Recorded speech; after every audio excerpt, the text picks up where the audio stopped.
How are you doing today? Hey, Scott, how are you doing? I'm well. Fantastic. Where do they have you placed on the planet today, sir? I am in Regalsville, Pennsylvania, Bucks County. Very cool. Hey, I got to tell you something. This book is so important to our present place of music because I was just reading up on a study that one of the majority listeners of classic rock radio stations today are the young adults, the Gen Zers, and they don't have that leadership role of knowing the real story until we get books like this. Yeah, right. Well, I'm happy to do it. What drew you to this book? Because, I mean, I was horrified when we lost Casey Kasem and Dick Clark. They were my storytellers as a kid. But it's you, Scott, that steps forward to make this happen. I mean, I've always loved, music of that era, the 1960s particularly. But I love I love post-war pop music, from 50s R&B. Through the 60s, all the British invasion, the folk rock music like the Mamas and the Papas, doo-wop, 70s singer-songwriter. So it's just, and I enjoy storytelling, so it was just an incredible mix of the two. Well, I'm a firm believer that your last book, All the Leaves Are Brown, about the Mamas and Papas, is a very big reason why so many people are being drawn to that. Because I just recently had a conversation with Mama Cass's daughter, and all the way through that interview, I kept going, "Do you know about Scott? Have you read this book?" Yeah, she just put that out a couple months ago, yeah. And I haven't had a chance to read it because I'm writing my own book, another book right now. But I know it's interesting to hear the perspective. I know she talks a lot about the fallout from the death of her mother within her own family, which to me that sounds incredibly interesting. I'm sure it resonated, it probably still does. The impact of Like a Rolling Stone. It was such an interesting time in music history. And here came this guy who had kind of a strange sounding voice, but he knew how to share a story.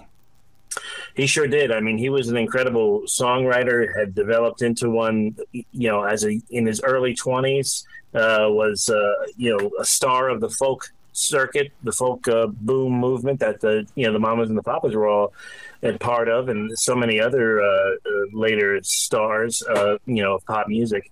And he just took that next logical step to rock and roll. He had grown up as a rock and roll fan, of the first generation of rock and roll, and decided it was time for him to enter into that forum. And Like a Rolling Stone, it was off his second Electric album. And it just catapulted him into the stratosphere. How do you define the word folk artist in the way that I think that for the longest time I've been telling people that I think that we're in another one of those folk rock movements with people like Taylor Swift and even Ed Sheeran. They're storytellers, but do they qualify as being a folk artist? I think they are, descendants of, what people like Bob Dylan and so many others from that era became. But Dylan was focused on just old-timey folk music from Appalachia to the South, and it was a mix of blues and folk artists like Woody Guthrie, and sharing stories of life coming up through hard times, through depression. So I wouldn't say it's the same thing, but it's for sure an offspring of that. Yeah. I was shocked to learn that this song was 6 minutes and 7 seconds. I mean, how did AM radio even put up with that? Well, it's interesting. I mean, they had high hopes for that song going into that session. When I say they, I mean Bob Dylan and his producer Tom Wilson and even Columbia Records. But it was 6 minutes, and then they tried doing it faster, singing it faster, and bringing it down into the 3 minute mark, something a little bit more releasable. But it just took away from the song. So. This guy, a young guy named I forget his name, but he was a promotions man at Columbia, and he found a discarded acetate in the garbage of the song, and he took it to this local club. It was a celebrity club that was run by one of Richard Burton's ex-wives named Sybil, and he just had the DJ there play it, and it got such a rousing response from them. And they played it until the acetate wore out because they weren't designed to go for a long time. Right. And in the audience that night were a couple AM DJs from two big New York stations, and they called up Columbia, wanted the promotional singles, and they started playing it on their stations. And it was, only a couple weeks later, Columbia decided to go ahead and press the single, and within a month, it's in the top 100. See, and listeners need to know this was pre-FM radio. Because FM didn't really start to materialize until the 70s. No, yeah, this is. You had FM, but it was. It was not. It was nothing like we know now. It was almost kind of like experimental stations for the big AM stations. I know Dan Ingram was a big top 40 jock on WABC in the 60s in New York, and he had a show on WC's FM channel where he could play jazz music on the weekends. And WNEW had the first all-female talk radio channel on the station on the FM radio that had Sally Jesse Raphael. So I think it was very experimental, and in the late 60s and early 70s, it kind of became the premier spot for cutting edge music. Yeah, because I was at a radio station in Billings, Montana back in the 70s. That was a daytime station. We used that FM station to further our music beyond that date, because once that tower had to come down and shut off, we went to our FM tower so that we could stay on. Yeah, right. Yeah, there's limited range at night for FM. I don't know why, but you probably know better than I do. But it's like, okay, it's time to power down and go over to FM.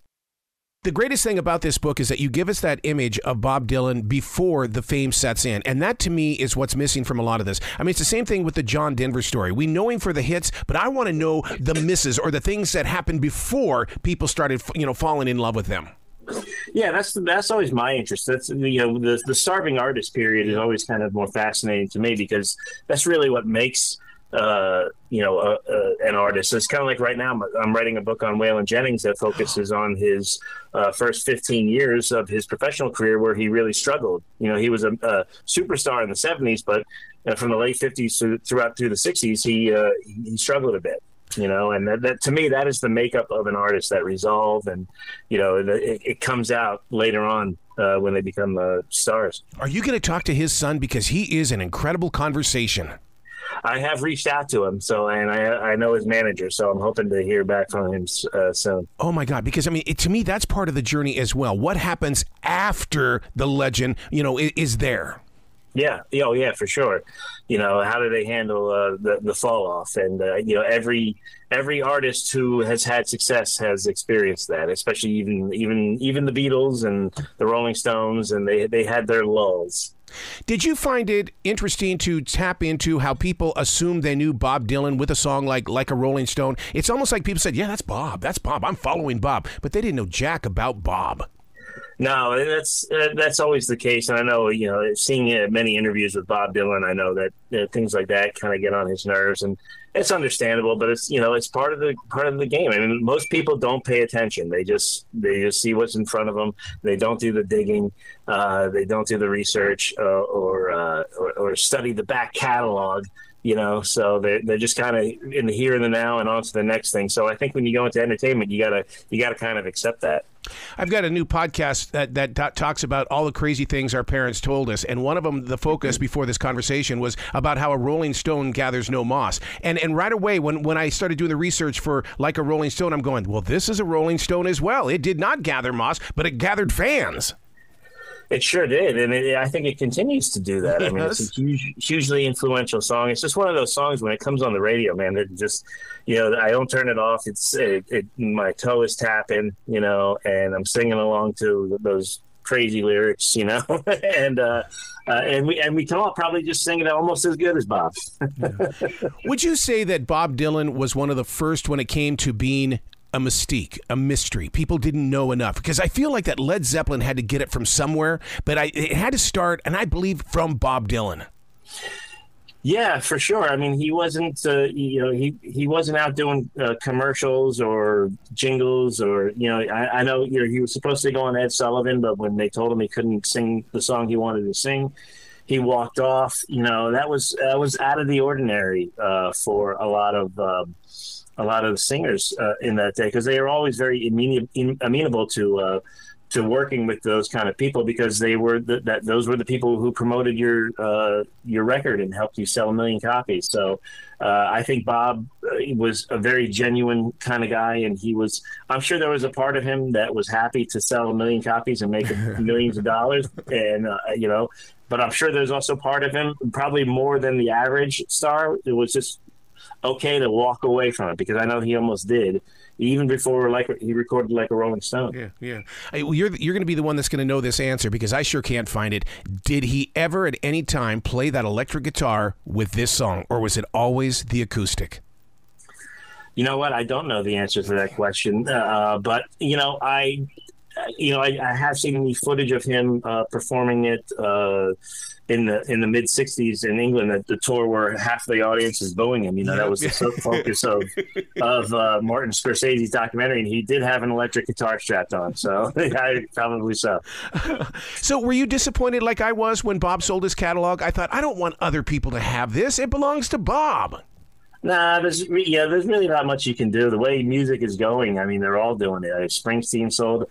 I don't think he sold his whole thing. I think he sold half interest. David Crosby did it before he passed away. I think Neil Young did it. So, these guys got to make money, man. They got people to feed.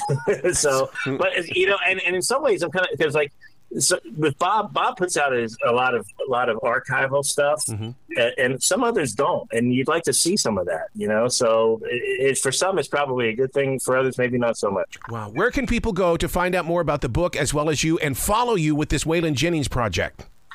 They can go to my website. It's scottsheaauthor.com, and Shea is spelled SHEA, and it'll link you to all my socials and can give you updates, and you can comment on some of the things I post. Dude, you got to come back to this show. Please come back to this show anytime in the future. Absolutely. We'll be pitching you. All right, man. Well, you be brilliant today, okay? Thanks, Ari. You too.